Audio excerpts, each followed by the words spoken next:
Hello everyone. This video was shared the other day by Ukraine and it shows a rather large swarm of FP-2 drones hitting Russian bases and logistics throughout occupied territories in Ukraine. Now this strike seems to suggest that Ukraine's FP-2 drone pretty much dominates the skies over Ukraine at the moment. This isn't just a handful of piddling small drone strikes.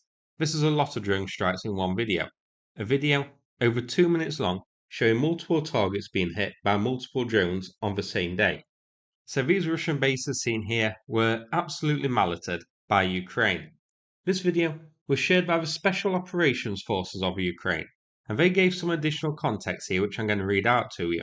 So they say drone strikes hit enemy ammo depots, logistics hubs, a tactical operations centre, repair facilities, and other targets. The strikes conducted just prior to a Ukrainian declared ceasefire on the 6th. So the video itself is about a week old, but was shared recently, only yesterday, I believe. This ceasefire, remember, was declared by Ukraine, but Russia ignored it in the build up to Victory Day. Now, further information was also shared. So, the tweet reads that near Mariupol, in Sartana, FP-2 drones struck ammunition storage facilities used by Russian forces. In Boykivska, a material support depot and logistics hub. Material support seems like supplies like uniforms and that sort of thing, rather than ammunition, and the logistic hub which was said to be supporting enemy units. In Mykolaiivka, Donetsk region, the drones hit a Russian repair and maintenance base. In Zaporizhzhia, Zaporizhzhia, they hit an enemy tactical operations center, which sounds like a fancy name really for a forward command post, located just behind the front lines and conducting operations there. No mention as to whether some bigwigs and officers were inside at the time.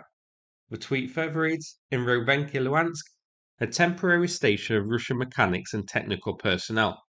In Kulikivska, Zaporizhzhia, the strike hit an enemy training ground, which sounds like a top target. Finally, the tweet says that the FP-2 drones also hit a deployment site of a Russian drone team in Novotavolzhanka in Belgorod region of Russia. So this is a big night of drone strikes here on the 6th. Now I must say we only see the successful strikes, we don't see the intercepted ones, so Russian air defence may have actually downed a number of the drones before being overwhelmed. We don't know. I doubt it though, given how poorly Russian air defence seems to perform. I very much doubt it. But even if some were intercepted, this many strikes in one day hitting multiple targets across the front line, and also hitting each target multiple times, definitely isn't a good showing for Russian air defence. Actually, it's getting close to a point where we might as well say that Russia has lost control of the skies completely to drones.